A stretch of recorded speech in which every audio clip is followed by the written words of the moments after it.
está avanzando mucho su tesis y me parece que justamente lo que leyó fue una cierta visión de la estética de Adorno. Ah, está aquí. Miro a la gente, pero no veo los rostros. Acá estás tú. Ahora, como creí que era hoy, me terminé de leer tu trabajo. Y es uno de los trabajos que digo, hay que escribirlo rápido porque apenas lo terminamos, hay que publicarlo. Porque el capítulo de Adorno sobre el jazz es fenomenal, muy bueno. Con eso, yo digo, es como una pelea de box, perdón por la vulgar ejemplo, en que uno de los boxeadores le pega una al otro que lo dejan, como decimos, groggy, out. Porque con ese solo capítulo se demuestra el eurocentrismo y la posición aristocrática de Adorno, lo cual da luz verde a ir más allá. O es decir, que nos abre la puerta a nosotros, a todos ustedes y a mí, a continuar el camino más allá de lo mejor del pensamiento europeo. Así que lo tuyo va a ser como una especie de carta de defunción. Está bueno.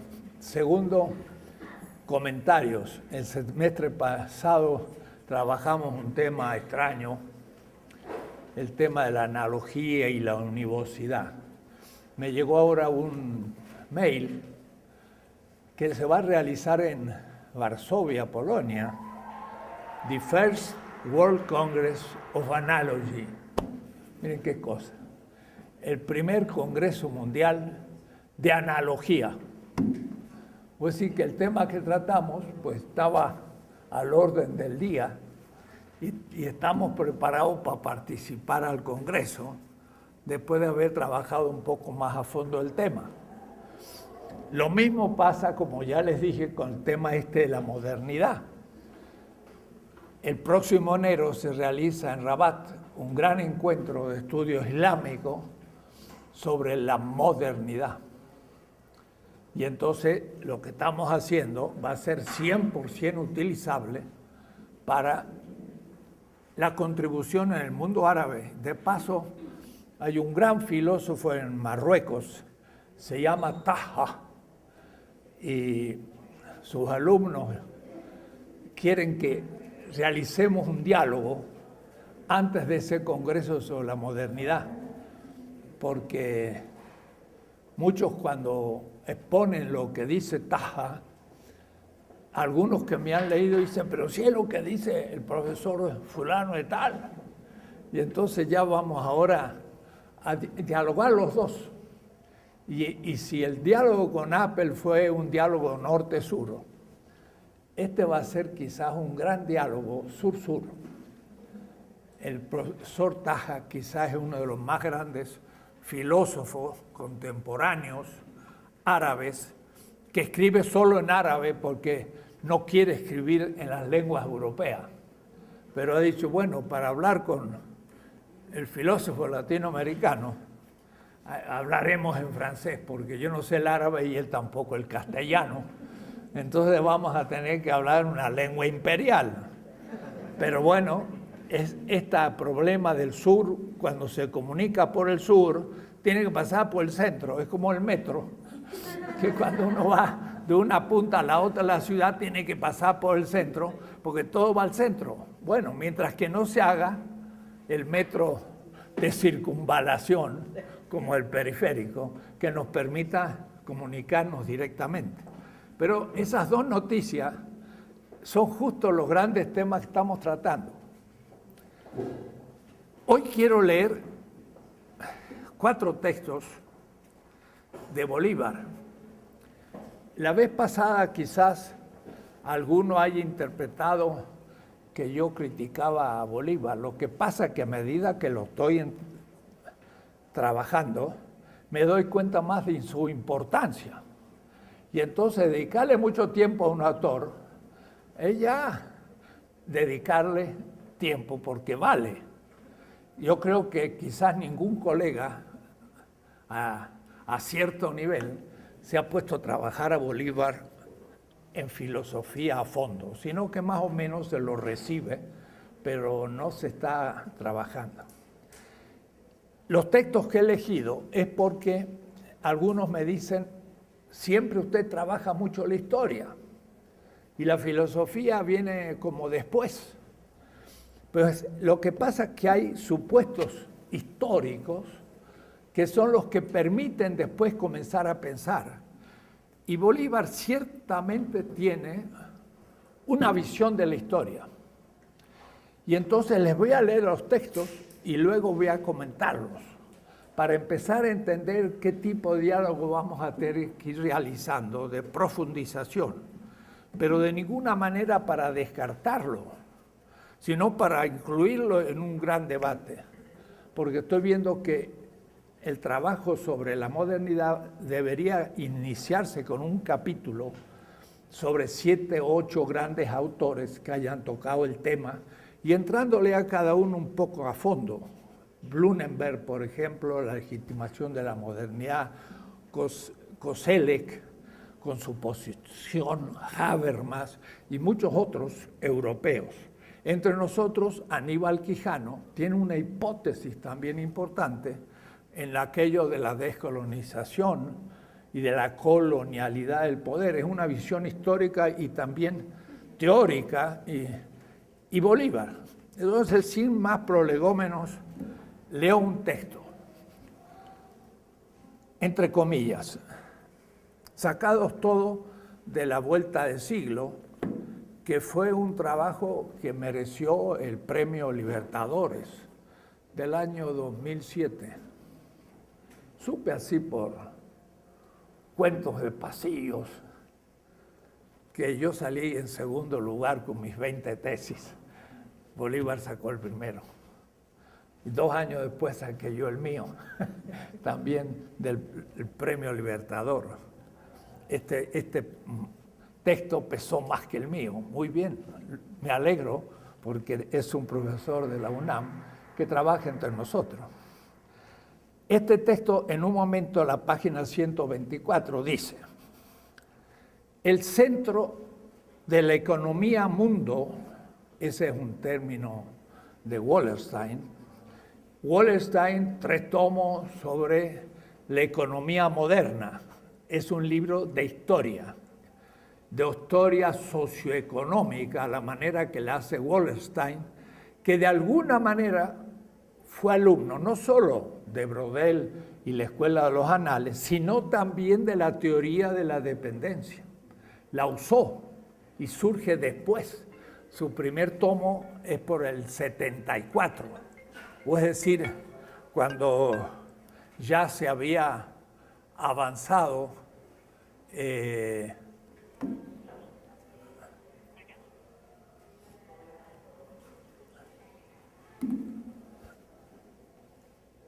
los frutos de la teoría de la dependencia, pero Wallerstein lo aplica al sistema mundo, que de paso él siempre divide 2 partes, el siglo XVI como imperio mundo, que es el de Carlos V, donde España tiene un proyecto de expansión que fracasa, y hay que ver por qué.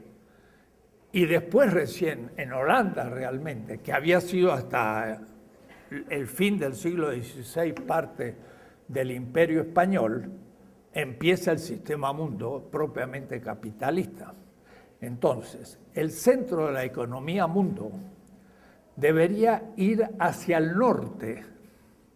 Y lo que sucede, nos dice Brodel, es que el aparecimiento de América en el escenario de la historia mundial hace que esta tendencia se frene. La nordificación, esta palabra es novedosa, es de Brodel, pero la usa. La nordificación de la historia europea y por tanto también de la historia mundial.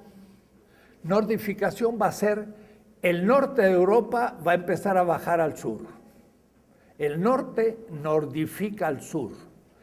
Y dice Y esto modifica la historia mundial.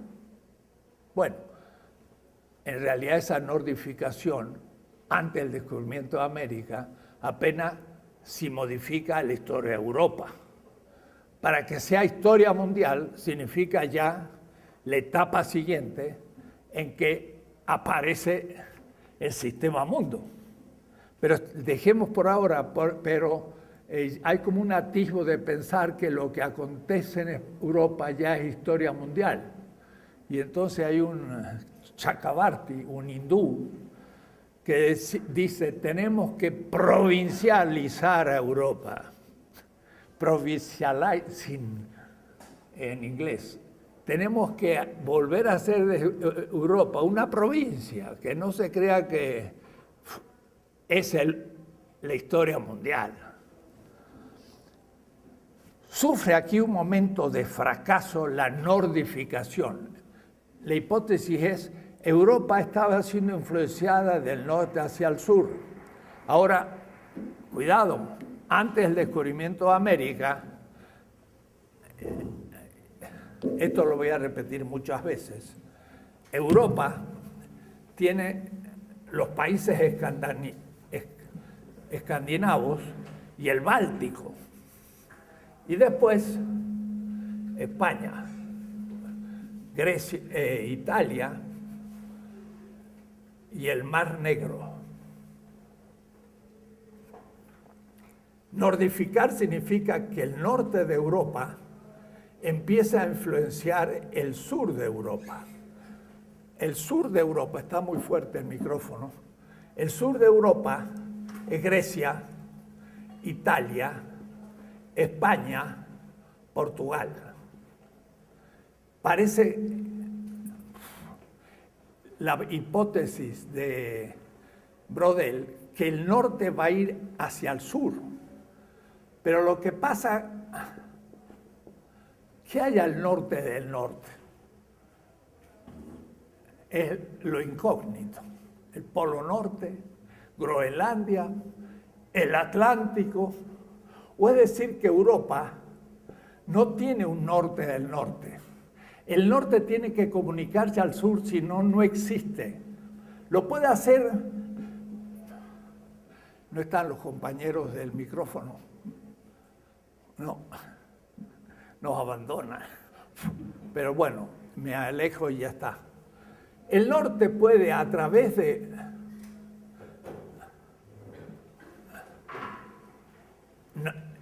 lo que es Rusia, ir por Novgorod y llegar aquí, hasta Kiev y Grecia.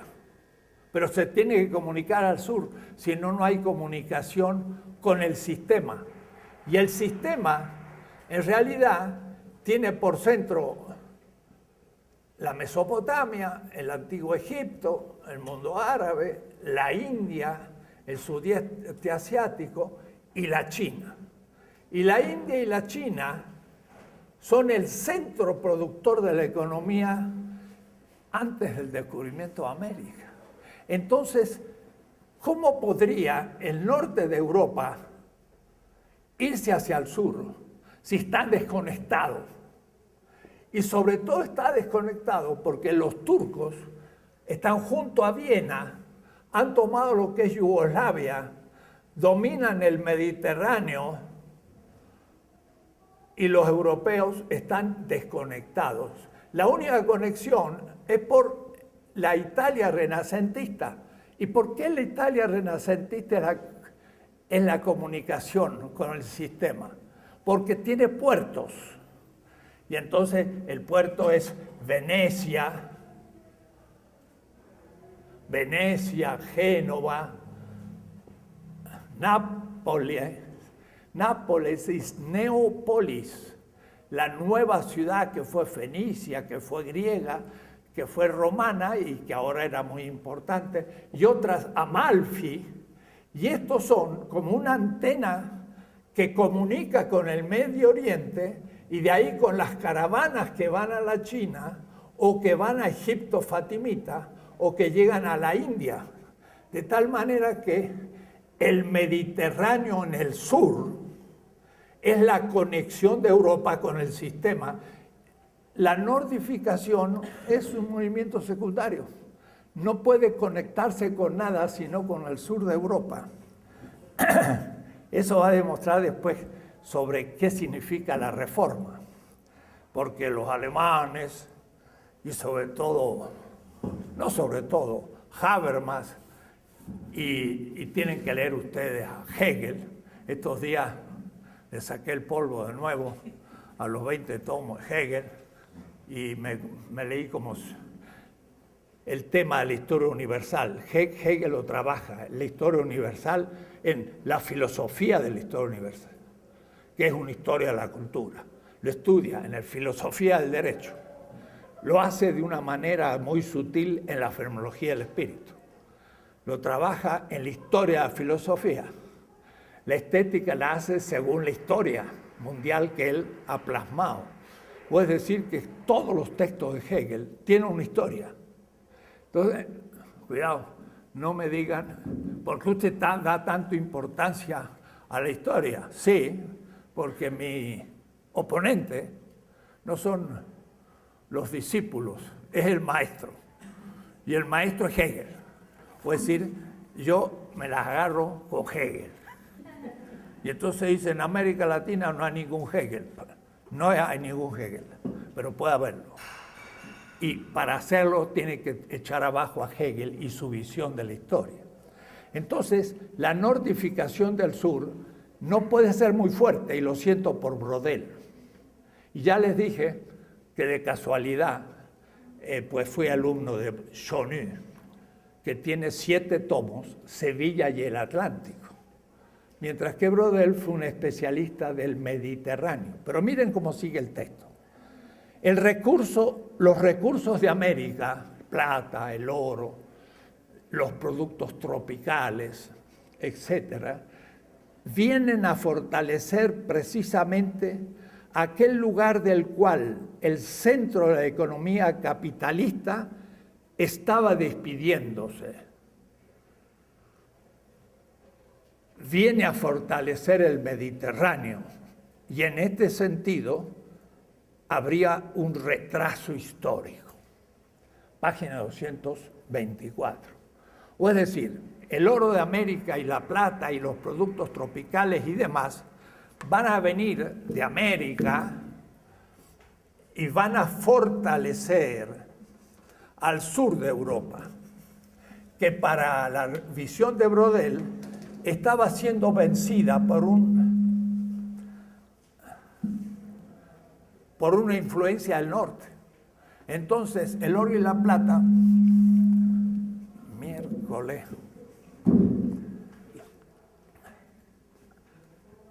el oro y la plata va a fortalecer el sur de Europa. Lo que pasa que hablar del sur y el norte de Europa es algo que va a comenzar a hacerse con la Ilustración. No tan pronto en el siglo XIV. Hegel va a decir, el corazón de Europa es Alemania, Dinamarca e Inglaterra, el norte de Europa. Pero eso en el siglo XVIII, pero no en el XIV. Voy a demostrar en la historia cómo es el sur de Europa, lo más culto, lo más tecnificado y lo más desarrollado de Europa desde el siglo XII en adelante, porque es el mundo árabe que se hace presente justamente en el Marruecos y en el Califato de Córdoba, que España es parte, que es la parte más culta de toda Europa desde el siglo IX hasta el XIV, porque ellos estaban en comunicación, Fez, la gran universidad, con el Cairo y con Bagdad y con la ciencia de la China y la India. Entonces, hay que hablar de la historia mundial para no dejarse llevar de una visión puramente eurocéntrica y decir, el norte estaba invadiendo el sur, pero América permitió rehacer el sur y ahora se potencia el Mediterráneo. Mi hipótesis va a ser justo la inversa. El Mediterráneo era el centro de la historia europea. ¿Por qué? Porque todo el Oriente y todo el mundo árabe, desde Marruecos hasta Indochina y Filipinas, el presidente de Filipinas el otro día le dijo a Obama, hijo de no sé qué. Y sonó feo, pero yo pensé, tiene razones. Los norteamericanos mataron 250.000 filipinos en 1898 y le hicieron colonia. Y luego volvieron a morir en manos de los mariners. Filipinas tiene sus cuentas con Estados Unidos. Así que le dijo, hijo de no sé qué, y después le pidió perdón. Pero hubiera quedado mejor que hubiera quedado así nomás. Pero se arrepintió de su sinceridad, no de la falta de objetividad histórica, sino de... Bien,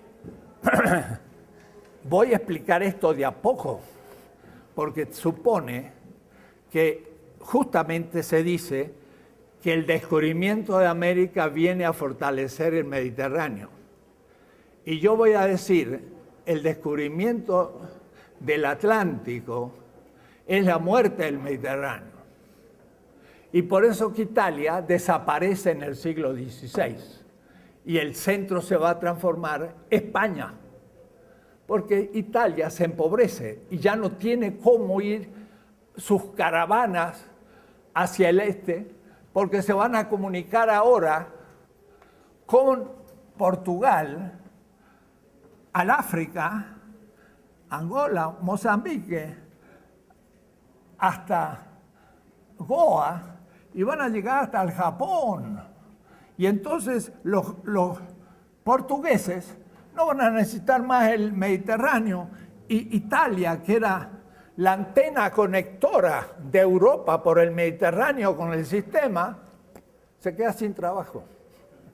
Ya no, esas rutas no son centrales. Y España, por equivocación, descubre América y desde Acapulco llega al Asia y llega a tener una ciudad en la China, y entonces ya el Mediterráneo se transformó en un pequeño mar secundario. Bolívar piensa que se fortaleció el Mediterráneo porque venía en decadencia. ¿Cómo va a venir en decadencia si era el Renacimiento? Que todos van a indicar al Renacimiento como ya la modernidad, no yo. Yo voy a decir, el Renacimiento todavía no es moderno. Es un prolegómeno, pero no es moderno porque está todavía en el Mediterráneo, mientras que el primero que está en el Atlántico es España y Portugal. Y ahí está el centro geopolítico de la modernidad. Vean ustedes el tema. Voy a explicarlo más. Segundo texto. Este retraso de la nordificación o esta revitalización del sur, yo voy a decir revitalización, pues si el sur era lo que funcionaba, no se revitalizó por América.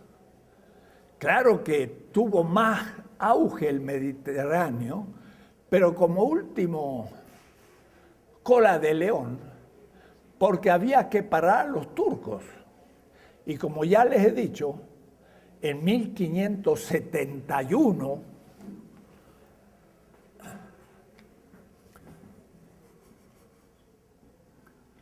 España vence a los turcos en Lepanto, que es en Italia y Sicilia, la isla de Sicilia. Y ahí justo entre... perdón, me estoy equivocando. Digo, no funciona la historia, no acá. Hay un mapa aquí y hay un monolito frente a estas costas se realizó la batalla de Lepanto, 1571, acá. Italia, Sicilia, en el centro del Mediterráneo. Y los españoles vencieron a los turcos. ¿Qué hicieron? Se apropiaron del Mediterráneo. Pero ya era un mar secundario del Atlántico. Y el Atlántico era el español, y por eso pudo conquistar el Mediterráneo. El mundo turco va a tener que empezar justamente a recular, pero no muy rápido.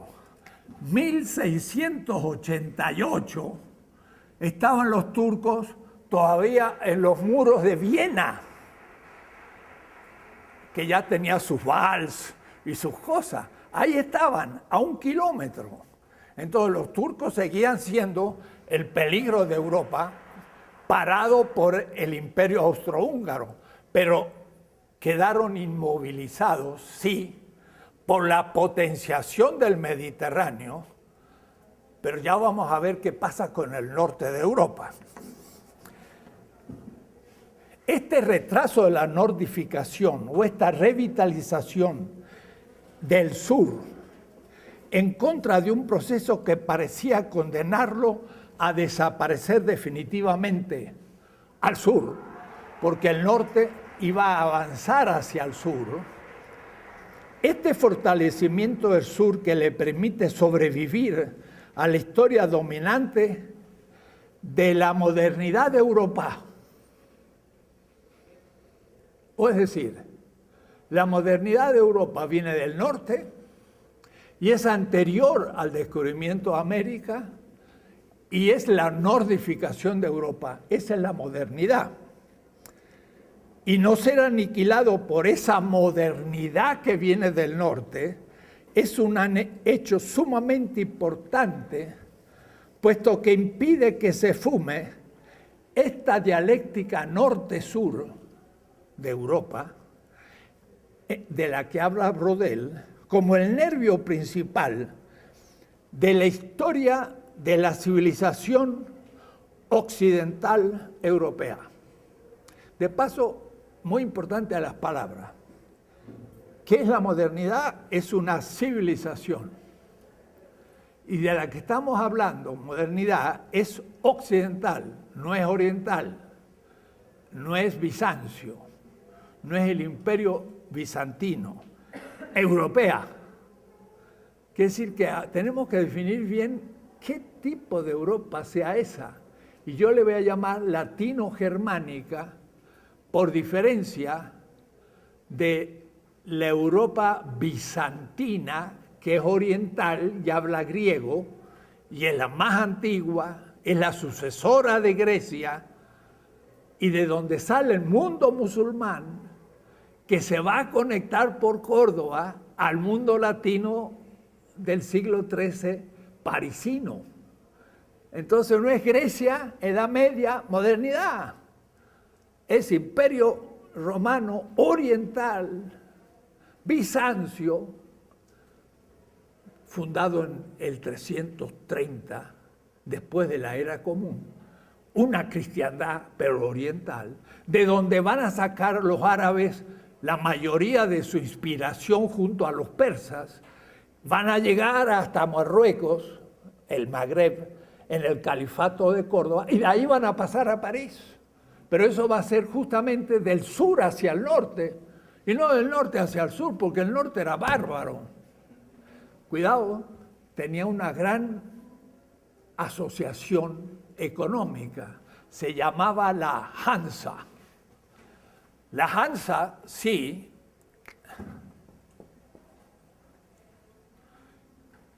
tenía su punto en Estocolmo, hasta en Leningrado, en Hamburgo, en Barendorf. Había ciudades aquí que tenían una alianza, pero esa Hansa hacía comercio, he dicho, por Novgorod y Kiev, que hoy es Ucrania, hacia Bizancio, por una parte, por el oriente, y por otra, bajaba por el Rin y se transformaba en el Ródano a Italia, y de ahí se conectaba al sistema. Pero de todas maneras, sea por acá o sea por allá, el centro del sistema estaba aquí. Y el norte de Europa necesitaba del sur para conectarse al gran sistema. Este era un subsistema secundario, subdesarrollado, lo que es Europa. Si tenemos visión mundial, o por lo menos le llamo yo asiático afro-mediterráneo, para nombrarlo por su peso. No es euroasiático, no, Europa es secundaria, es asiático, afro, aquí están los árabes, mucho más importantes que los europeos, mediterráneo, y por lo tanto el sur de Europa es el centro. Estas son hipótesis históricas, pero si no se tiene, después vienen todas las demás cuestiones como conclusiones, porque a decir dónde se origina y cómo se origina la modernidad es porque ya se tiene una idea de lo que consiste la modernidad. O es decir, hay una definición implícita que permite decir dónde y por qué comienza.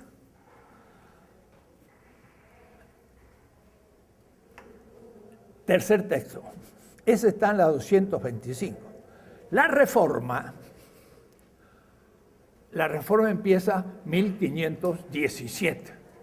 Estamos a un año de festejar el 500 aniversario de la reforma.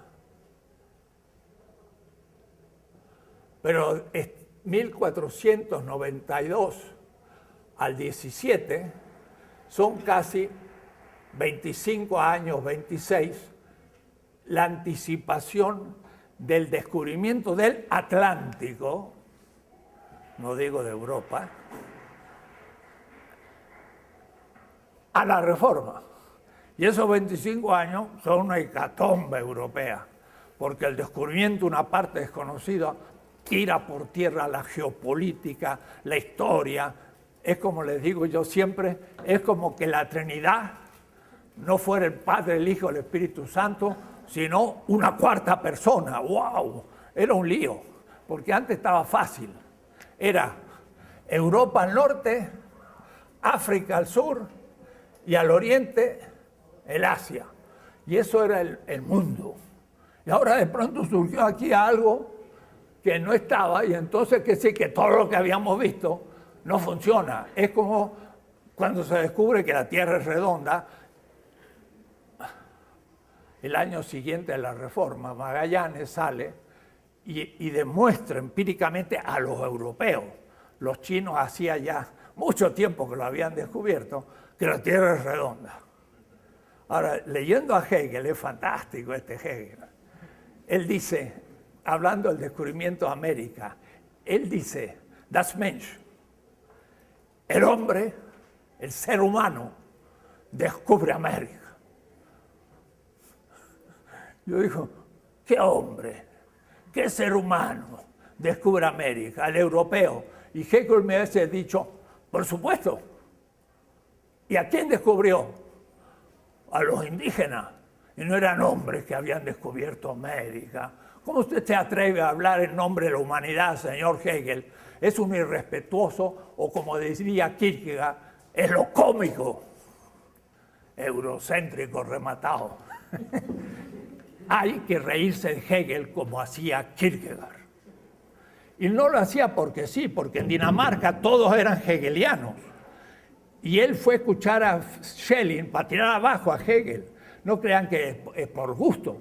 Tengo 2 tomos de la historia de la filosofía en Dinamarca, y cuando nació Kierkegaard, inmediatamente Dinamarca toma a Hegel, justifica a la monarquía imperial danesa y al capitalismo naciente. Y Kierkegaard se levanta contra el rey, contra los ricos y contra la iglesia, que es hegeliana en su concepción. Entonces es una especie de Marx danés. Y entonces dice, Hegel llega a lo ridículo. La Reforma que avance hacia el sur, rompiendo con toda la tradición europea representada por el catolicismo.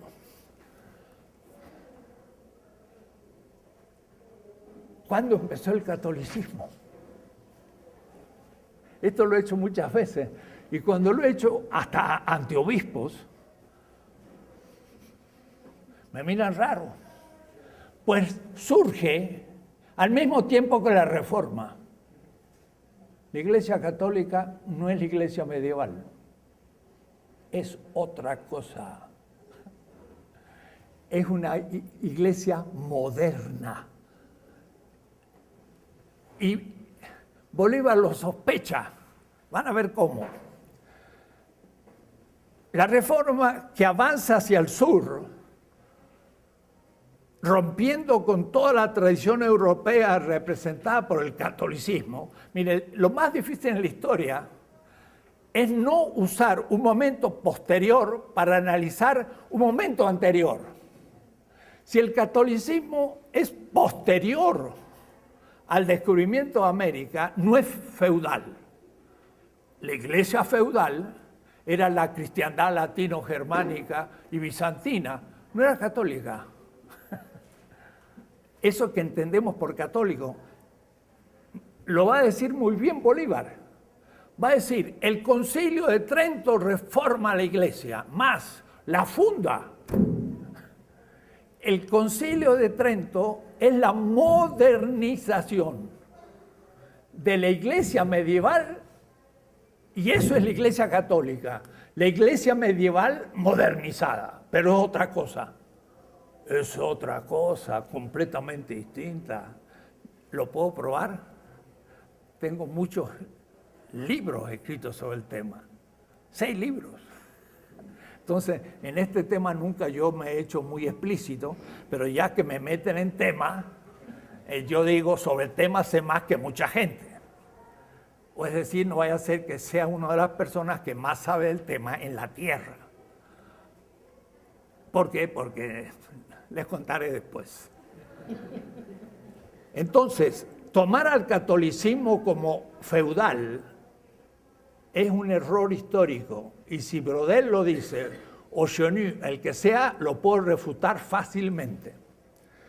Porque lo que parecía estar muy claro era que no había cómo hacer esa potenciación del Mediterráneo y la resurrección del catolicismo, que para avanzar en la modernidad en términos cristianos, escuchen lo que voy a leer ahora, habría que ir por el lado de la Reforma, por el lado del luteranismo. Yo digo sí, sobre todo el Lutero, que dice la avaricia es un vicio fundamental y esta gente que está acumulando riqueza se va a perder, y hace un ataque al dinero acumulado. Lutero, fantástico, hace una crítica al capitalismo, Lutero, pero al mismo tiempo condena la rebelión de los campesinos y le dice a los príncipes alemanes que corten la cabeza con estos campesinos.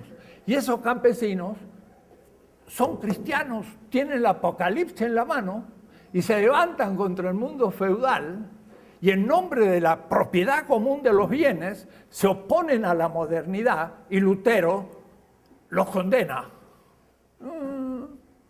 Entonces Lutero también tiene sus lados flacos.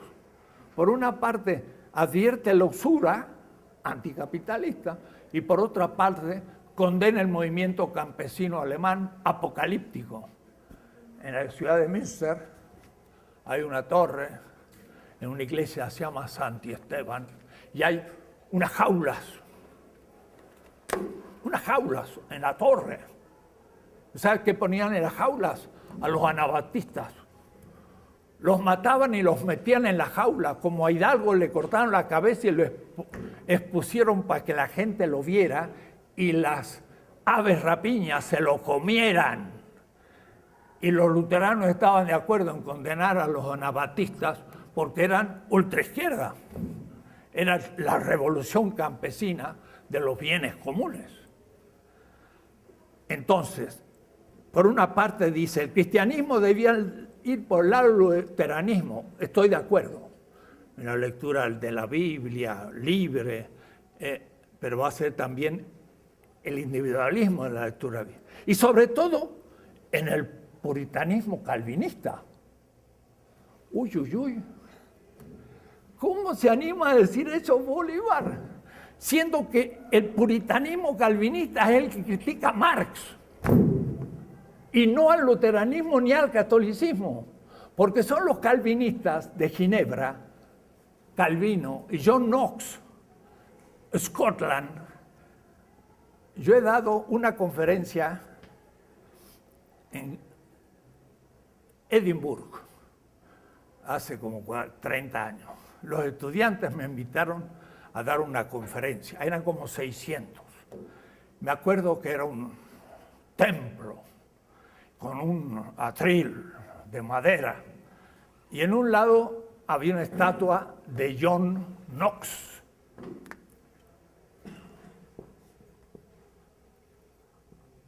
Vayan al internet esta noche y lean quién es John Knox. Es el calvinista inglés y funda la iglesia presbiterana. Yo he hablado en el púlpito de John Knox. Y por ejemplo, una anécdota, llegué ahí a Edimburgo, digo, qué bello, Inglaterra. Me miró con una cara fea. Profesor, usted no está en Inglaterra, usted está en Escocia. Perdón. Son esas metidas de patas que uno hace, como llegar a Vitoria en España y decir, qué bonita España. Perdón, usted no está en España, está en Vascongada. O llegar a Jerusalén y preguntar, ¿dónde está el templo? Y entonces un árabe le dice, aquí no hay templos, aquí hay mezquitas. Perdón, hay que saber un poco la historia para no meter la pata. Pues yo la metí ahí. Scotland es donde está Adam Smith, es donde surge la doctrina capitalista que critica Marx. ¿Cómo me pueden decir que el cristianismo tiene su resolución en el calvinismo, que es una inversión del cristianismo para hacer potable el capitalismo? Prefiero el catolicismo que surge en el siglo XVI, mercantil, que no va a ser la revolución industrial hasta el siglo XX con España, y por lo tanto se va a quedar en la etapa mercantil de la modernidad, no va a entrar a la industria y no va a entender a la modernidad capitalista. Por lo menos no tiene ese pecado. El sur de Europa va a quedar fuera de la revolución industrial. Y Marx nunca lo critica. Más, tiene simpatía por España. Estudió el castellano para leer el Quijote y le decían el moro, en español. Él se sentía un poco sefardita, español, judío español. ¿Y por qué? Porque sentía que el catolicismo no era tan capitalista como el calvinismo. Entonces, pensar que el cristianismo iba a culminar en el puritanismo calvinista, me hubiese gustado charlar sobre el tema. No es por ahí que va a salir la crítica actual al cristianismo para reflotarlo y lanzarlo como una crítica mesiánica a partir de los pobres. No es calvinista eso, porque el calvinismo sigue estando detrás de Wall Street, presbiterianos sobre todo. Bien, pero miren qué interesante, la reforma es el comienzo de la modernidad. Y entonces lo mismo que dice Habermas, la modernidad tiene el renacimiento. Vamos a ver después qué es. La reforma, la ilustración y la revolución francesa. Y como ustedes ven, pasa de Italia a Alemania, a Francia, a Inglaterra, y España queda afuera. Y con ella nosotros. Entonces, es una visión nórdica, del norte de Europa, eurocéntrica y en la línea luterana, lo cual me parece muy bueno. Pero eso es Hegel. Tal cual. Bolívar a veces habla de los indígenas y dice orientales. Tiene razón. Los indígenas todos vienen del extremo oriente. Pero en Hegel hay 4 etapas de la historia, que yo le podría llamar etos. El mundo oriental, el mundo griego, el mundo romano y el germánico. Y con eso, Hegel cree explicar la historia mundial. ¿No le parece que es ridículo? ¿Dónde están los chinos? ¿Dónde está el Indostán? ¿Dónde están los pueblos bantúes? ¿Dónde están los incas? Los trata. Y los trata rápido, como bárbaros. Porque Hegel también pensaba que los ríos no se habían terminado de labrar, que las hojas eran desmesuradamente grandes, porque no habían terminado la evolución. Lean el libro de Jervi, que la Ilustración, la enciclopedia, pensaba que América, la latina sobre todo porque es la tropical, estaba geográfica, fitológicamente y zoológicamente por sus animales, todavía subdesarrollada. Decían, en América los leones no tienen pelo, miren, son unos pobres. Hay unos cochinitos que son elefantes enanos. Fantástico. Los animales de América están todos subdesarrollados, no han llegado todavía. Tal cual, Hegel. Léanlo.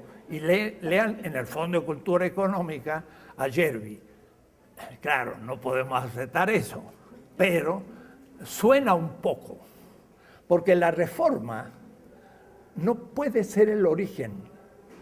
Yo di una conferencia hace 2 años en Heidelberg, no en cualquier lado, y ya lo he dicho aquí, ante teólogos luteranos de las grandes universidades de Alemania, eran como 15, de Heidelberg, de Frankfurt, de Berlín, de Yale, de Oxford, de Princeton, que es presbiterano, y de Brasil. Son las 3 grandes comunidades luteranas.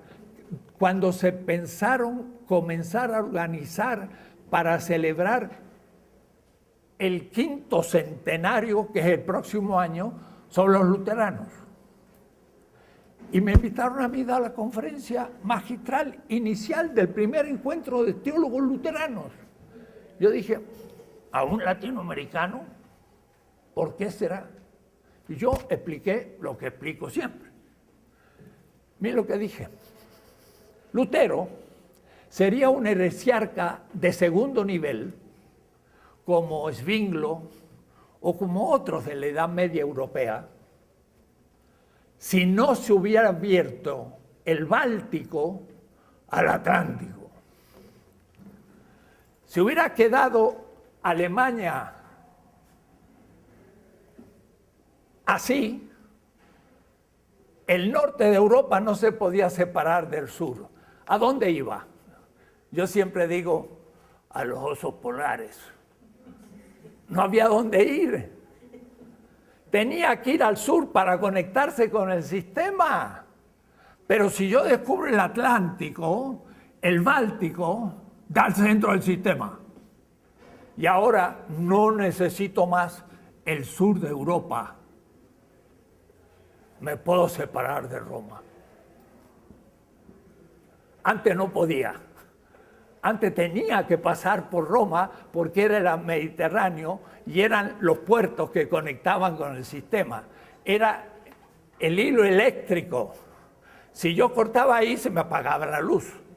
Pero si ahora conecto la luz al Atlántico, corto esto, sigo teniendo luz.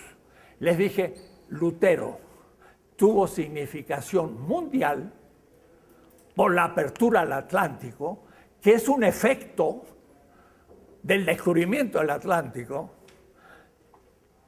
del cual América es su costa occidental. Primero se descubre el Atlántico y después América. Y el Atlántico Norte se transforma en el centro de la modernidad casi hasta hoy. El Tratado del Pacífico, que se está ahora moviendo, nos está indicando que el Pacífico retoma la centralidad perdida. Los polinésicos por el Pacífico llegaron a América. El Atlántico estaba cerrado. El Pacífico siempre nos conectó por las costas occidentales de América con las costas orientales del Asia. Hoy, por el potencial de China, Singapur, Japón, etcétera, empieza a tomar fuerza y entonces hasta Estados Unidos empieza a conectarse más con el Pacífico que con el mismo Atlántico de una Europa en crisis. Bueno, eso es un cambio geopolítico, además, fin de la modernidad. Porque la modernidad fue el tiempo de la primacía del Atlántico, no del Mediterráneo. El Mediterráneo se murió para siempre. O se transformó en un mar secundario. Había sido el centro. Nunca de la historia mundial. Hegel y hasta Brodel piensan que el Mediterráneo era el centro de la historia mundial. Yo digo, vean un mapa y cómo me van a decir tal ridiculez. El Atlántico, el Mediterráneo era un mar chiquito. El mar de la China, el Índico, y aquí, esos son grandes mares, océanos. Esto es una cosa ridícula. ¿Cómo va a ser el centro de la historia mundial un pequeño, si hago este esquema, y esto es la China, la India, etcétera, Europa es esto. ¿Cómo esto va a ser centro si está en un rincón? Tal cual, tan tonto como eso. Hay que estudiar un poco la geografía, el espacio, porque somos periféricos, es un problema de espacio, centro, periferia. Santiago Castro Gómez dice, Dussel sigue con la dicotomía moderna, centro, periferia, dominador, dominado. Querido Santiago, claro que hay también dualismo que hay que conservar. Fuimos periferia y lo seguimos siendo. Y mientras que no lo descubramos, lo vamos a seguir siendo.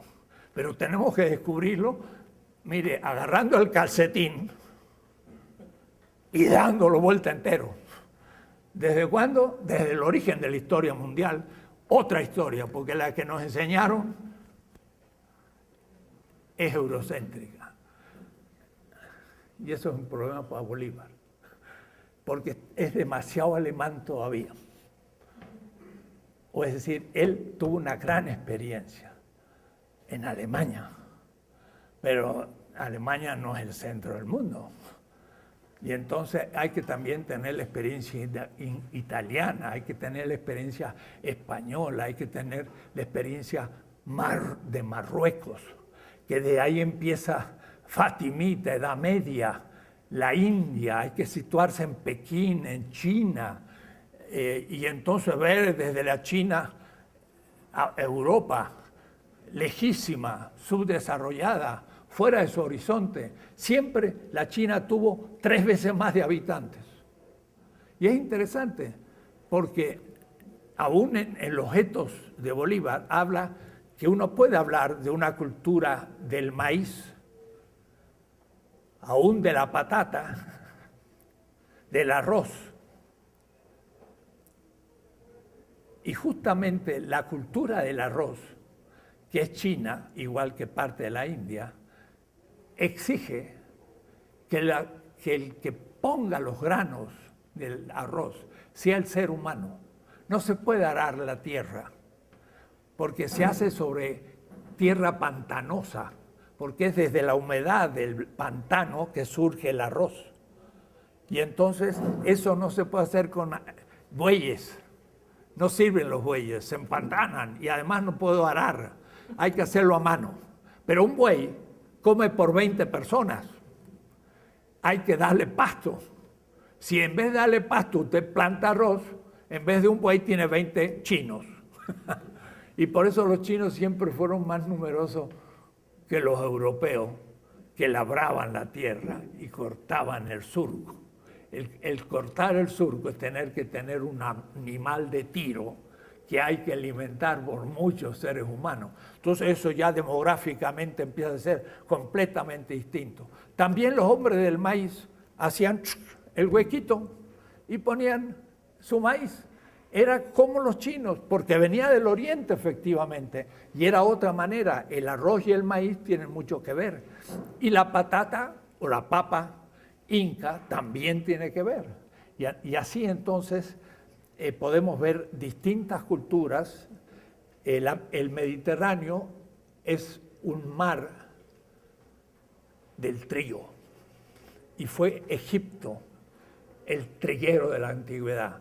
De paso, el ser humano, el Homo sapiens, surge en torno a Kenia, Uganda, y entonces viene del sur de Egipto. El primer lugar neolíticamente desarrollado, junto a donde surgió el Homo sapiens, es Egipto.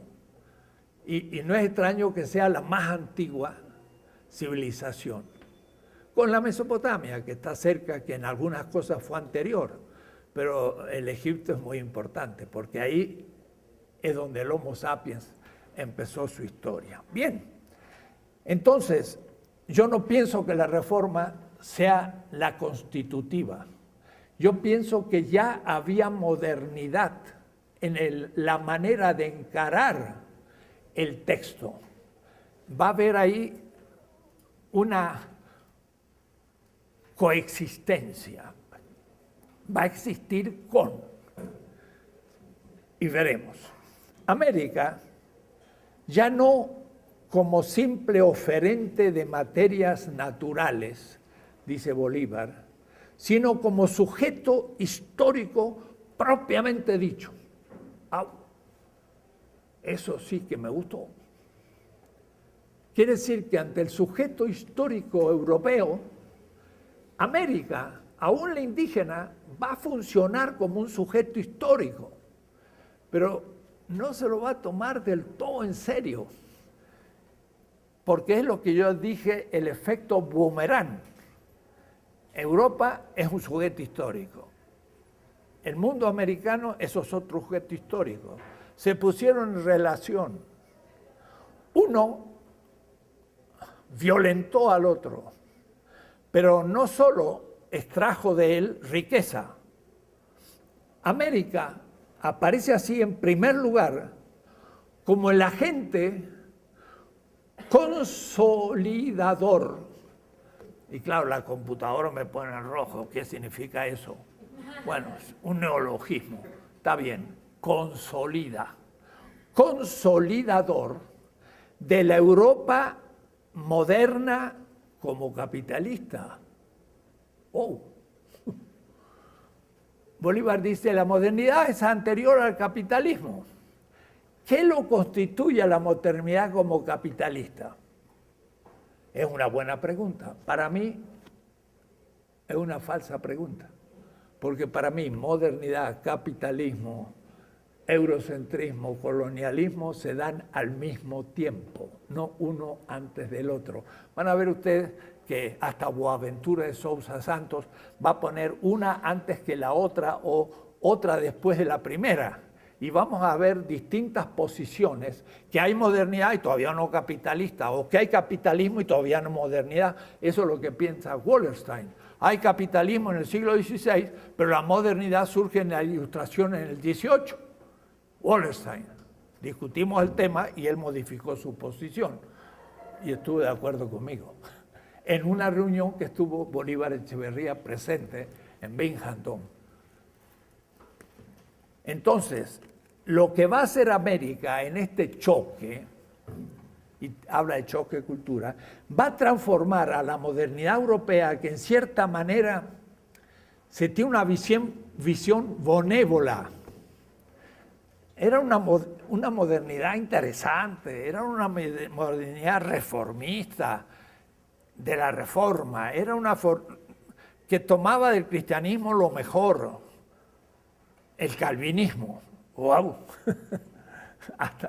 hasta Sombart y hasta Max Weber diría que eso fue el origen del capitalismo, pero Bolívar parece que no entiende así, no sé, habría que ver, sino que somos los indígenas latinoamericanos los que originan el capitalismo, y en segundo lugar, como un núcleo fundamental, me gusta la palabra, núcleo, es el núcleo ético mito de Riquet, en la diversificación de la historia europea en cuanto tal. La parte de Europa que chocó contra el indio se modificó específicamente en Europa. Va a ser el sur más que el norte. España y Portugal se van a modificar más por lo americano que Alemania o Dinamarca, que van a recibir mucho menos impacto. Quiere decir que este sujeto histórico, que son las culturas nuestras, van a modificar la modernidad europea y la van a hacer capitalista. Habrá que preguntarse después cómo se da eso. Hasta el descubrimiento de América, la modernidad europea era una modernidad que no se había decidido todavía de manera excluyente por su definición capitalista. Tenemos una modernidad que no se ha decidido todavía. No es ni buena ni mala, pero es buena también. Europea. Quiere decir que va a ser europea todo lo que sigue.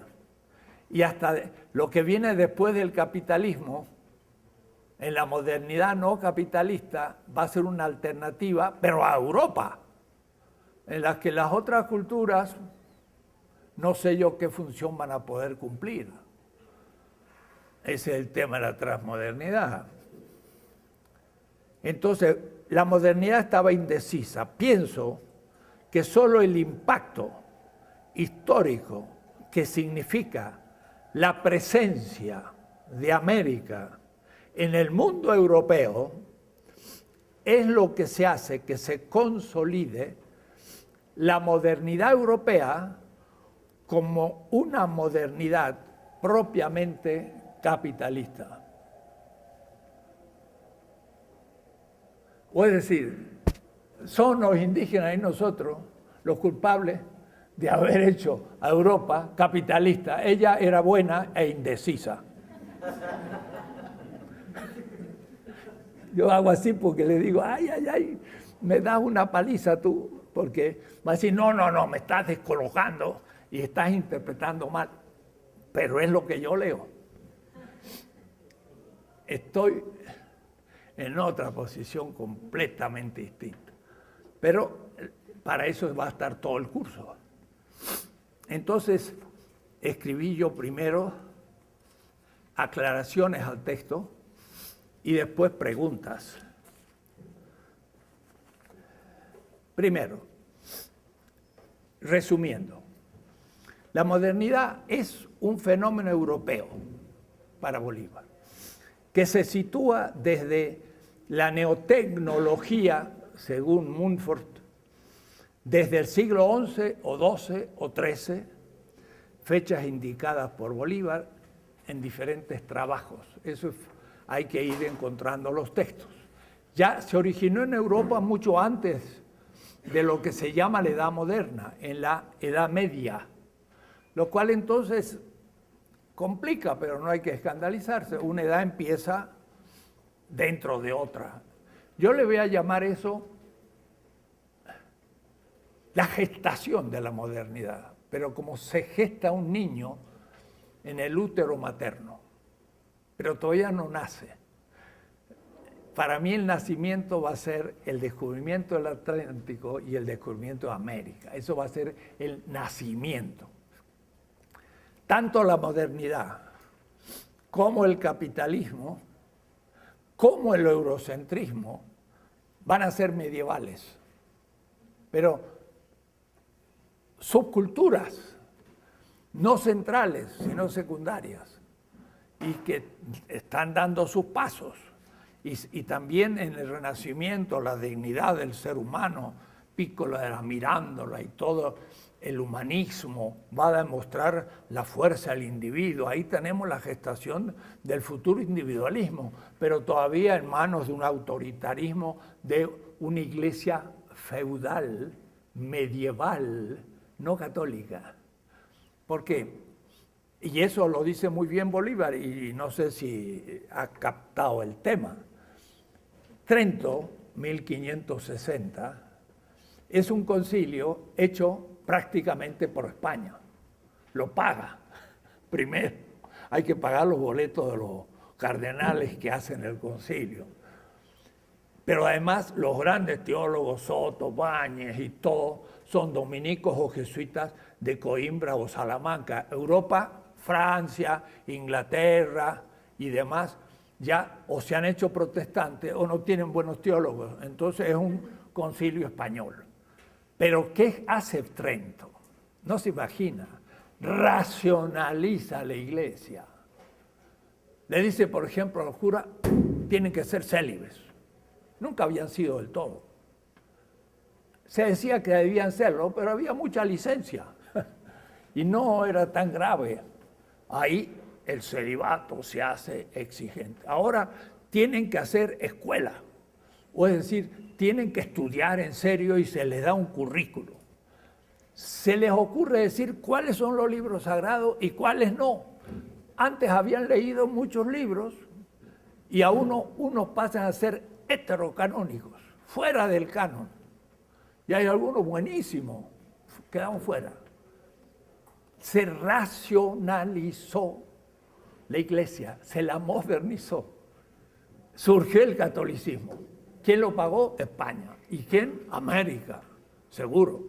Y nosotros fuimos la primera iglesia católica. Cristiandad latino-hispánica, pero paradójicamente, tema que en el barroco aparece, pero no aparece, somos la primer cristiandad mundial colonial. Y entonces eso nos sitúa con respecto a toda la historia mundial. Porque las cristiandades, que va a ser la denominación kierkegaardiana de una cultura, no de una religión, porque Kierkegaard se lanza contra Hegel y dice, lo que usted dice que es el cristianismo es una cultura cristiana, pero no es el cristianismo es otra cosa. Y por eso Kierkegaard va a ser tomado después como el punto de partida del existencialismo y de todo. Pero realmente Kierkegaard dice, la iglesia ha caído en la cristiandad desde el siglo IV. Está a disposición del emperador oriental en un césaropapismo y a disposición del Papa en la iglesia latina, papo cesarista, que no es lo mismo.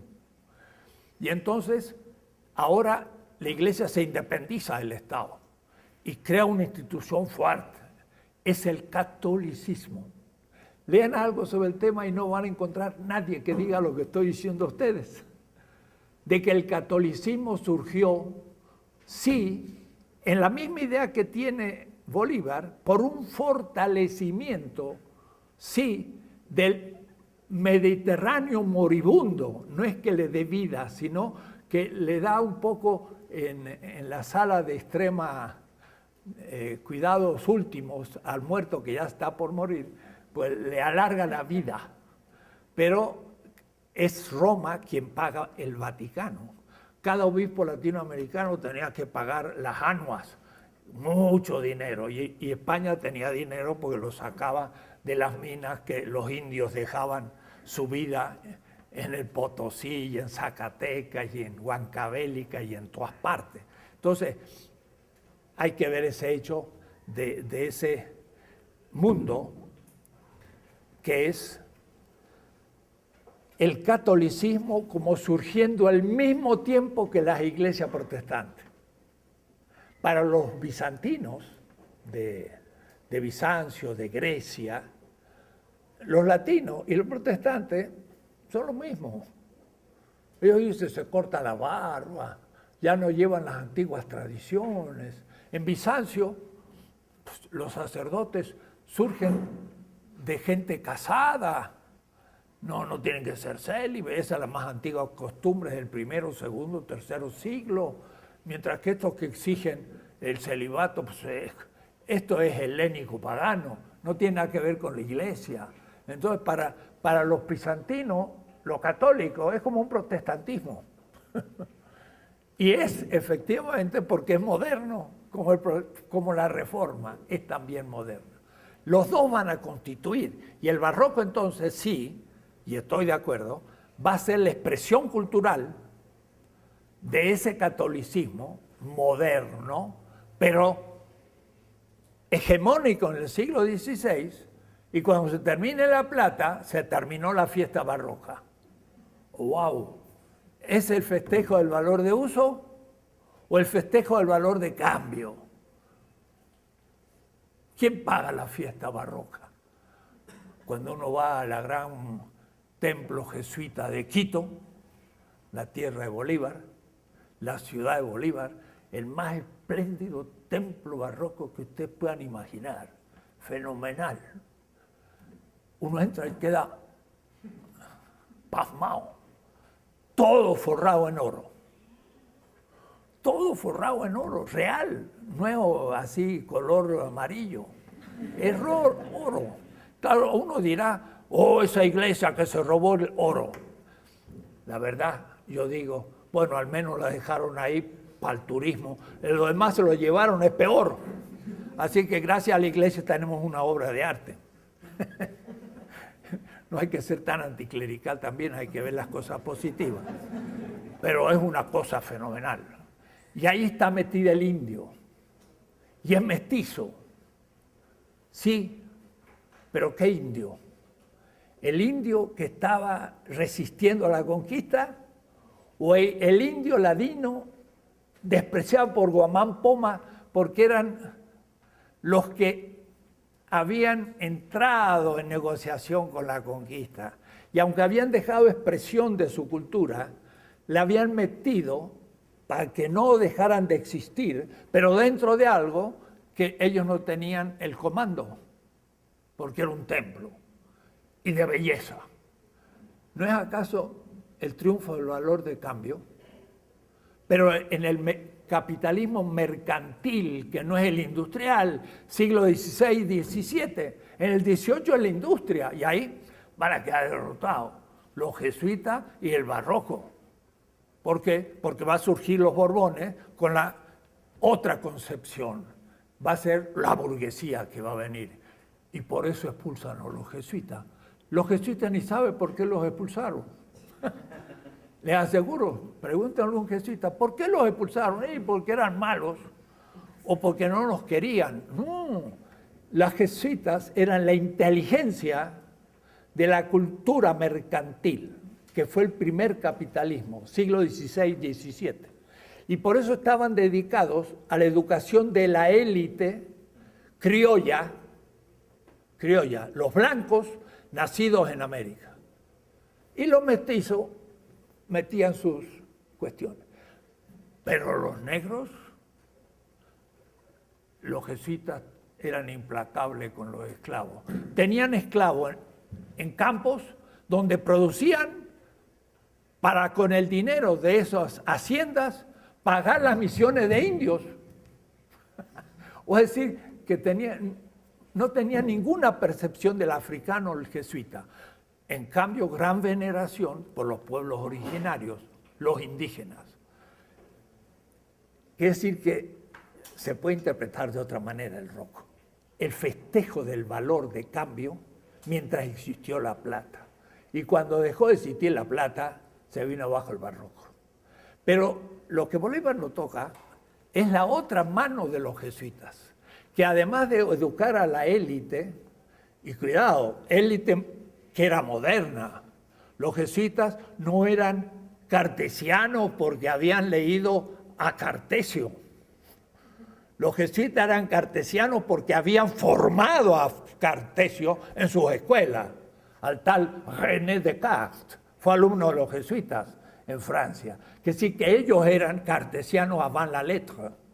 y tenían técnicas y matemáticas. De no haber echado a los jesuitas, otra hubiera sido historia de América, porque los criollos podrían haber hecho aquello que Bolívar no ve, las reducciones jesuíticas. Eso no se toca. Junto a la cultura barroca mestiza están las reducciones jesuíticas, que son comunismo puro, pero no por idea de los jesuitas, sino agarraron los tupis guaraní, que eran cazadores y recolectores no urbanos, y los organizaron en pequeñas aldeas, los hicieron pasar a la revolución neolítica, nada menos, lo pasaron de cazadores a neolíticos. Tienen que usted ver un mapa de una reducción, en el centro una plaza, las cuadras, todas cuadraditas como un juego de ajedrez, igual que las ciudades nuestras, estaba el templo, pero estaba la escuela y estaba el capítulo, que era la elección de todos los dirigentes políticos. Y cuando los paulistas del norte de Brasil atacaron las reducciones jesuíticas del Paraguay, los jesuitas se vieron necesitados, pero lo pudieron hacer muy bien, de hacer armas, y los pararon a tiros, y ahí nadie entraba. O es decir, el rey decía, eso es un estado dentro de mi estado, porque ahí no entraba nadie. Ellos protegían a los indígenas, y los indígenas se protegían a sí mismos. Unos templos monumentales barrocos. Una música que los maestros eran maestros de Viena, pero que iban a hacer cantos tupi guaraní, que tocaban el arpa, y vayan a Paraguay y van a ver ustedes, no la guitarra, sino el arpa como el instrumento popular. Yo he visto un niño de 6 años tocar el arpa y ser indígena. O es decir, ahí nació el socialismo moderno. Los jesuitas escribieron relatos de la vida en común, de la propiedad común de los indígenas, sin ninguna propiedad privada, pero no la inventaron ellos. Los tupis guaraní no tenían propiedad privada y ellos se lo respetaron. O es decir, que no fue una invención ni de los jesuitas ni de los europeos el comunismo. Fue una invención tupi guaraní de los mojos y chiquitos en Bolivia, de los indios del Orinoco hasta California. Todos ellos tenían los bienes en común, pero era por las tradiciones indígenas, no por los europeos, pero ellos lo protegían. Era un paternalismo, claro, pero era como una especie de modernización que ¿qué hizo? Que los tupis guaraní, que estaban siendo liquidados por los paulistas de Brasil y por los del Paraguay, hicieron 1 millón de kilómetros, una república de guaraníes, con sus fortalezas. Tenían 4 millones de cabezas de ganado, ¿no? Alimento para un rato. Y sabían protegerlo con las armas. Tenían escuelas de tecnología, escuelas de organización de las aguas, una cosa fantástica.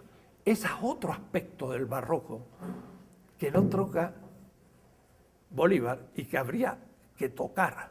Porque debo decirle, el socialismo utópico que surge con Babeuf, Morelli y otra gente al fin del siglo XVIII en Europa, en el momento de la revolución burguesa industrial, ha leído todas las experiencias jesuitas. Entonces, el socialismo europeo no ha escrito todavía, y espero que alguno haga una tesis. Sí, será una tesis novedosa a cuestión. Ojalá que alguien la haga. El primer capítulo del socialismo moderno son las reducciones jesuíticas. De ahí después va a surgir el socialismo utópico y de ahí va a surgir Marx y el socialismo, que se agota en el 89 con la Unión Soviética y todavía tenemos que repensarlo. Pero nuestro origen real histórico son las reducciones jesuíticas. Y eso fue un intento de modernización muy interesante, porque los indígenas hablaban en tupi guaraní o en mojos o las lenguas del Orinoco o los californinos. hablaban en su lengua, elegían sus jefes como habían surgido antes, tenían un derecho propio y tenían una organización militar propia, parecida a lo de los mapuches, que sabían organizarse de pronto, luchar contra alguien y después desarmarse y trabajar en la agricultura y seguir siendo gente útil. Pero cuando había que ser soldado, tenía un ejército 100% y ahí no entraba nadie. Y por eso que los Borbones, no los Habsburgos, cuando vienen de Francia con la Ilustración y con la ahora ideología burguesa moderna industrial, echan a los jesuitas, no solo de América, más de 5.000. Había más o menos un jesuita por indígena, aún de los que no estaban dentro de la influencia española. Era un número gigantesco de gente que fueron liquidados, pero fueron echados en España, en Francia, en Alemania y en toda Europa. Y estos jesuitas, ¿saben dónde quedaron? En Moscú. Y fueron liquidados en 1767. Y un grupo de 16 jesuitas que estaban en Moscú refundan a la compañía de los jesuitas en 1816, 50 años después. Pero esa segunda compañía de Jesús es ya una orden religiosa católica, mientras que la primera había sido constitutiva de la modernidad mediterránea del sur, que es otra cosa completamente distinta, en la cual Bolívar tiene una intuición muy interesante y que no es habitual en la izquierda, que de esto no sabe nada.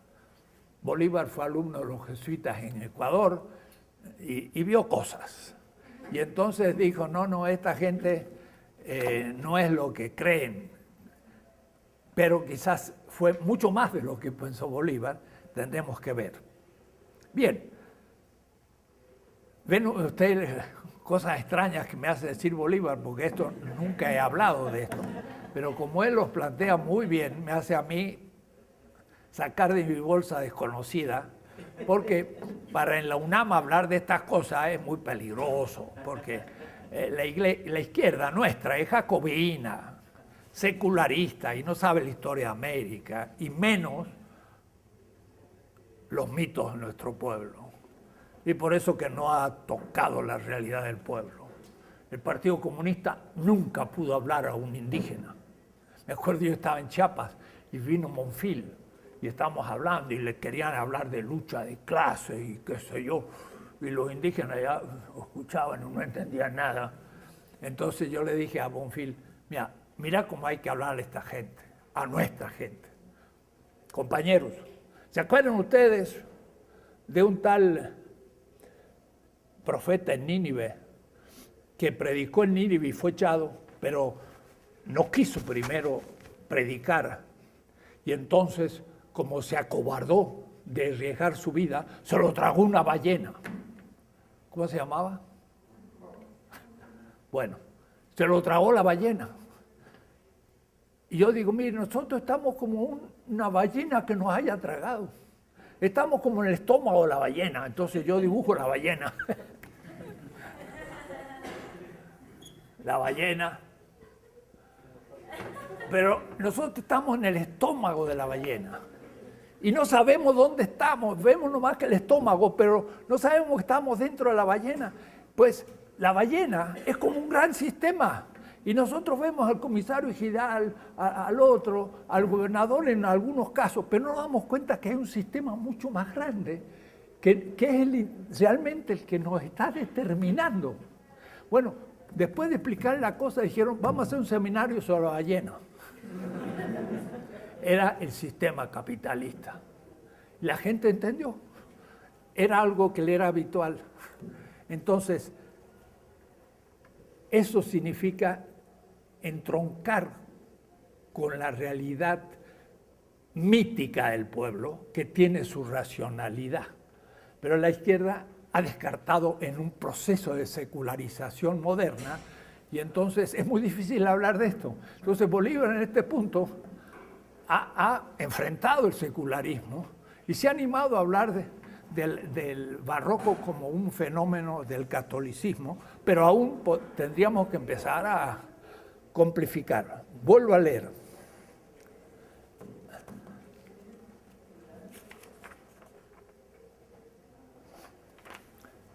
Dos. O es decir, la modernidad es un fenómeno europeo para Bolívar, iniciado en el siglo XI, XII y XIII, que por la presencia, claro, yo digo, solo presencia americana, inicia una determinación de la modernidad como capitalista. Es decir, hubo una modernidad anterior, y yo pregunto, positiva, recuperable, sin capitalismo, y el capitalismo surge del contacto con América, fenómeno externo a Europa, es decir, no europeo, pero determinante de la modernidad europea, y seríamos un poco nosotros.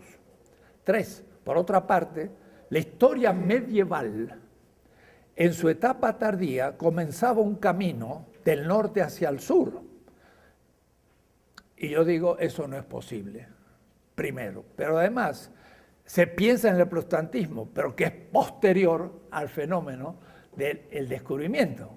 Entonces, ese crecimiento del protestantismo hacia el sur, hay que situarlo en el tiempo. Para él, el catolicismo refuerza al Mediterráneo y no al Atlántico. Se le escapa el Atlántico. Quinto, que la reforma y en especial el puritanismo calvinista sea la mejor expresión del cristianismo, eso sí que lo pongo en cuestión. Es una inversión del cristianismo que lo adapta para que un cristiano pueda ser capitalista. Lo primero que hace Calvino es modificar una interpretación del Deuteronomio en que decía, no puedes prestar dinero a tu hermano, y eso imposibilitaba a los cristianos prestar dinero, y al no hacerlo no podían enriquecerse y lanzar el fenómeno capitalista. Pero Calvino hace un análisis de ese texto y dice, no, se puede hacer, pero en poca proporción. Y entonces admite que se puede prestar interés. Y los jesuitas en España, Molina, un jesuita, hace el primer tratado económico sobre la moneda moderno, 1570, un jesuita, y tomando a Calvino, admite ya la posibilidad de hacer préstamo e interés y fija el 5% como máximo. Ya el mismo catolicismo se ha calvinizado. Entonces hay que estudiar ese pasaje que lo que dice Marx, la crítica a la teología, es la crítica a la política, pero también es la crítica a la economía. Entonces, si la teología me impide prestar dinero, ¿quién lo va a prestar? El judío, porque no es hermano, y se enriquece. Y entonces, claro, los cristianos están en contra de los judíos, porque son los que prestan y están contentos cuando les prestan. Pero cuando el judío le dice, bueno, pero ahora me devuelves con intereses, ahí le agarran bronca y crean entonces todo un antijudaísmo para no pagar la deuda. Entonces, claro, les asigna la función de pecadores o de, como no es hermano, puedo prestarle. Era también entre los árabes eso un problema, porque era un problema teológico. Y el calvinismo es el primero que lo soluciona, y los jesuitas son los que lo siguen en el catolicismo. Bien, 3, 4, 5. Sexto, de todo esto podría resultar que al final el capitalismo de la modernidad capitalista no suprimiría la posibilidad de una modernidad postcapitalista en la línea del norte de Europa, pregunto yo. ¿Cuál sería esa continuación de una modernidad no capitalista, que es la postura definitiva de Bolívar? La modernidad estaba antes, se hizo capitalista por una diálogo con un sujeto histórico como el americano, devino un capitalismo, pero ahora debemos superar el capitalismo, continúa la modernidad, y esa modernidad alternativa, ¿va a ser la del norte de Europa o qué va a ser? B, ¿resucitaría o continuaría la modernidad alternativa del barroco jesuita y mestizo que había fracasado en el siglo XVIII, pero que al no haber integrado la tradición moderna noreuropea, los jesuitas no le incorporaron ni el protestantismo, ni lo que va a ser después la revolución industrial? El barroco, al no integrar la tradición moderna no europea de su neotecnología, no podría ser plenamente moderna. O es decir, difícil es continuar la experiencia barroca porque ya se quedó atrás y sería irrepetible. Indicaciones. Primero, y ya reacción mía, pero que he ido explicando de paso.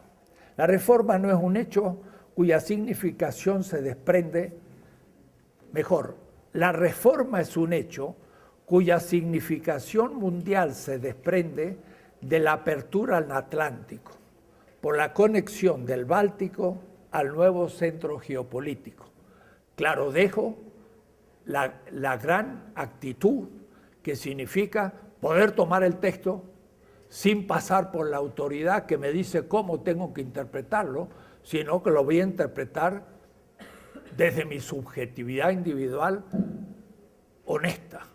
Y eso es un elemento fundamental que habrá que trabajar. Positivo. 2. No hay tal expansión norte-europea hacia el sur, ya que el sur, la Italia renacentista, Portugal y la España atlántica, por Sevilla, era lo más desarrollado de Europa en contacto con el mundo musulmán y el antiguo sistema mundo chino-indostánico. Y eso aún Adam Smith, en El origen de la riqueza de las naciones, le llama el mundo antiguo, no a Europa, sino a ese mundo donde la China era el centro. Para Adam Smith, un inglés, 1776, la China es un país muy desarrollado y la Inglaterra es, en comparación a la China, un país pobre. Hay que leer el libro, y sobre todo Giovanni Arrighi, Adam Smith in Pekín, se llama el libro clásico. 3.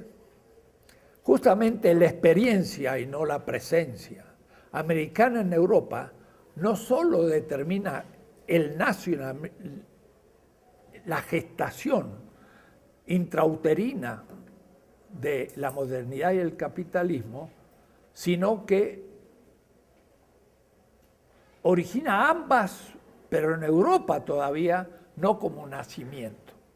Pues si yo creo que tanto elementos de la modernidad como elementos del capitalismo, por ejemplo, salario, plusvalor, se da en bolsones desarrollados de Europa y especialmente Castilla.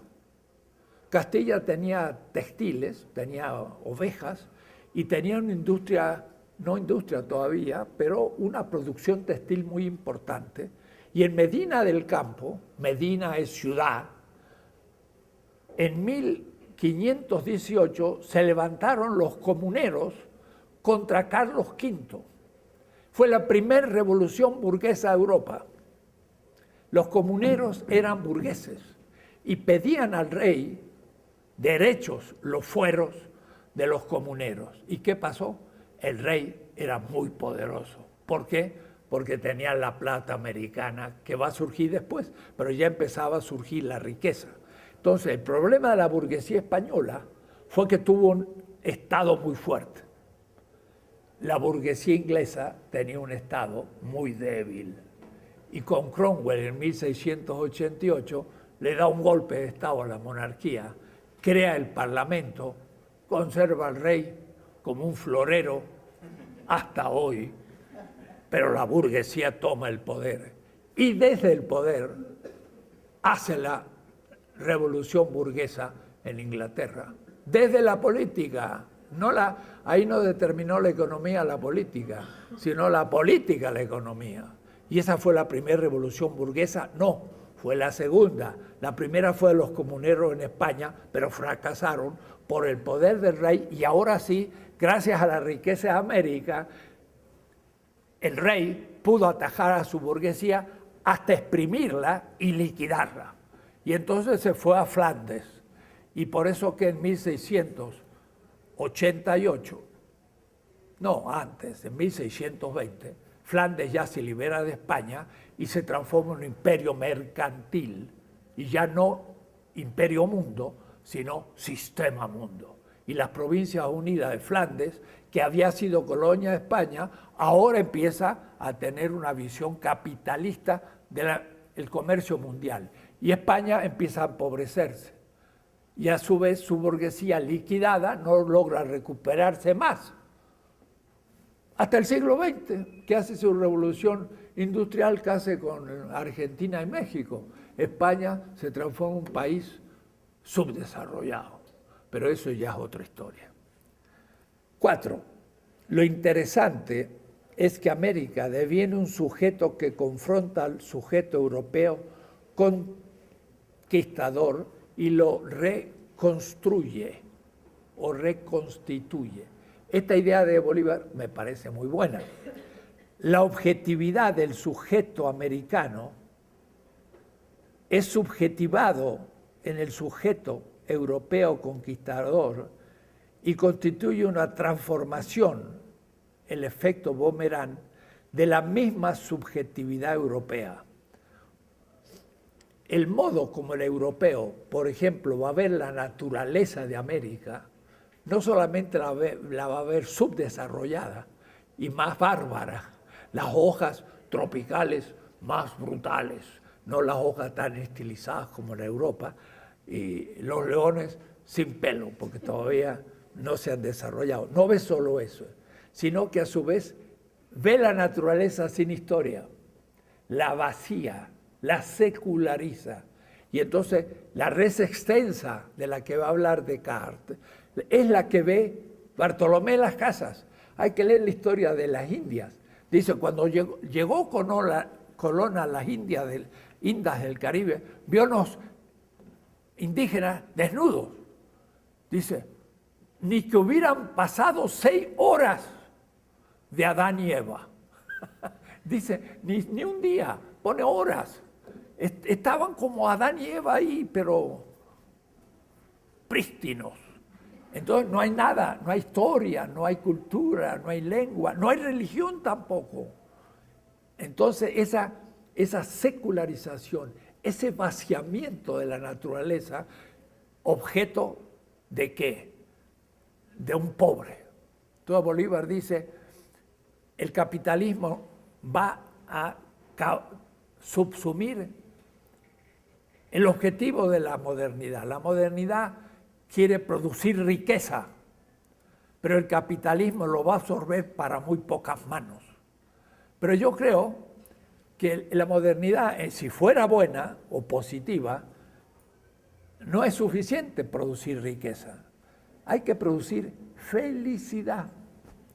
Y felicidad no son muchos bienes, sino son los bienes que yo puedo subjetivar, diría Marx, como consumo, porque soy feliz al consumir, no al que haya mucha riqueza objetiva a la cual yo no puedo acceder.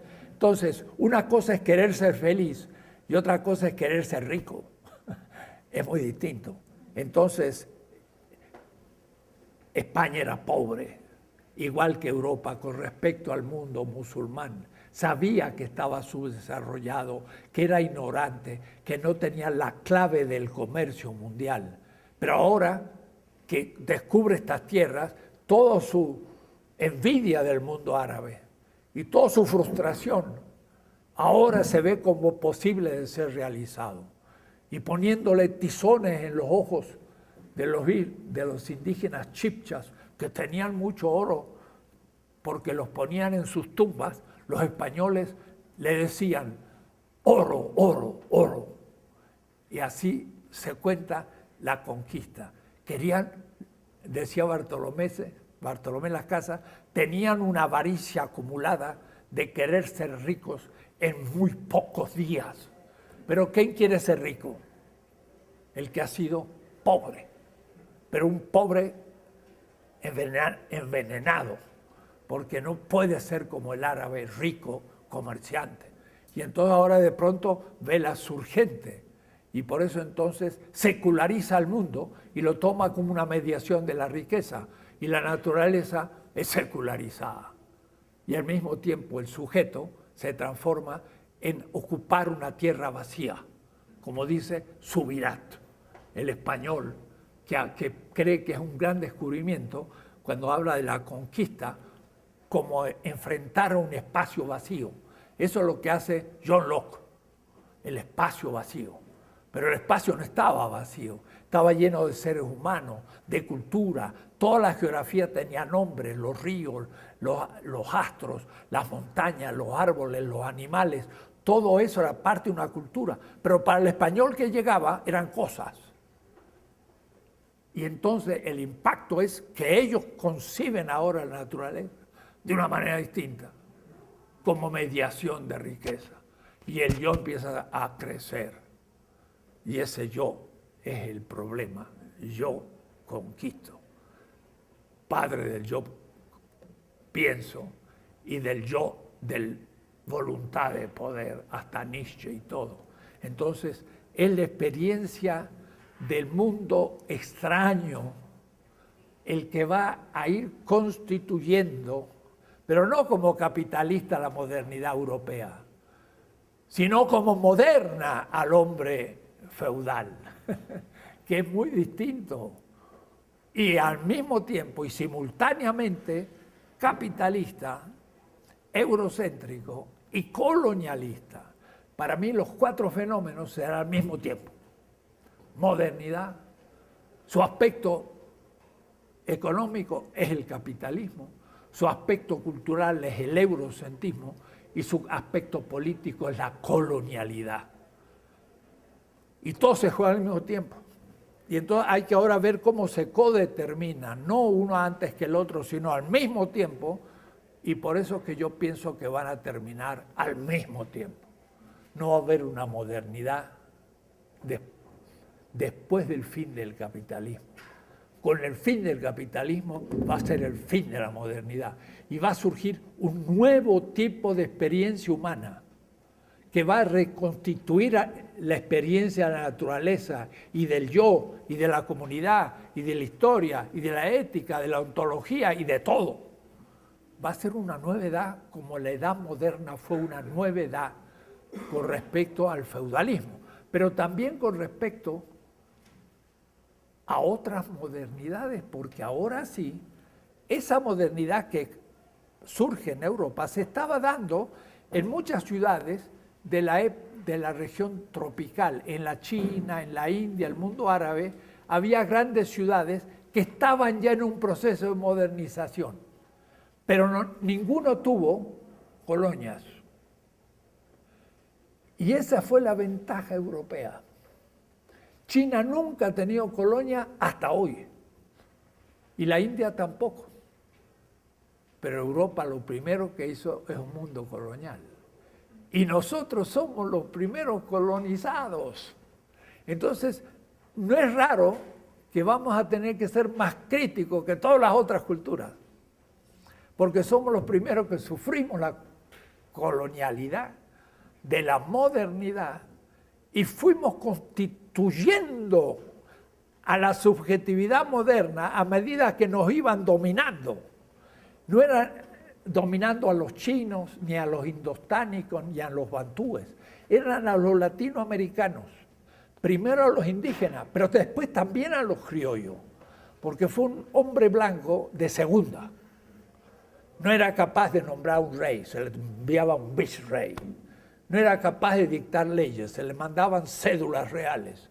Y todo ya estaba hecho fuera, y ese fuera sigue hoy. Entonces el señor presidente tiene que llamar hasta a un candidato loco ¿Para qué? Bueno, para llamar al centro que me puede santificar, porque es colonial. Ni siquiera que sea presidente. Por si acaso sí es, los llamo como candidato. Y no voy a hacer que le meto oxígeno y ahora se reflotó. No sé si por la visita a México, pero subió en las encuestas el Trump este. Bueno, yo ya me tomé 7 minutos más, pero fue una lectura de unos pocos textos y vamos a seguir leyendo textos por ahora sin sistematicidad. Hasta aquí.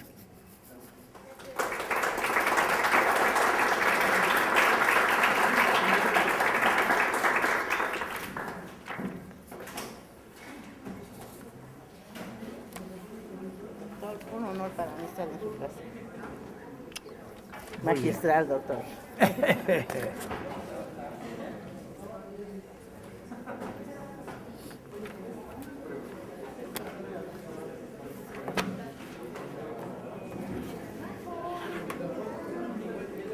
Hoy sí estuvo incendiario.